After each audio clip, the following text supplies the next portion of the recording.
સુરતમાં અષાઢી અમાસના દિવસથી શરૂ થયેલ દશામાના વ્રતની ઉત્સાહપૂર્વક ઉજવણી કરાતી અને 10 દિવસ બહેનોએ દશામાના વ્રત નકોરડો ઉપવાસ કરી દશામાની આરાધના અને પૂજા કરી હતી। ત્યારે 10મા દિવસે ભવ્ય શોભાયાત્રા સાથે દશામાના મૂર્તિનું વિસર્જન કરાયું હતું।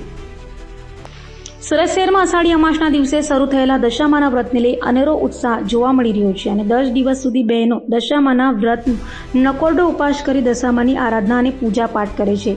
ત્યારે 10 દિવસ સુધી આતિથ્ય માનનાર દશામાના વ્રતના આજે 10 દિવસ પૂર્ણ થતાં સુરત શહેરમાં દશામાની ભવ્ય શોભાયાત્રા કાઢવામાં આવી હતી અને ડીજે અને ઢોલ નગારા સથવારે દશામાનો વરઘોડો નીકળવામાં આવ્યો હતો।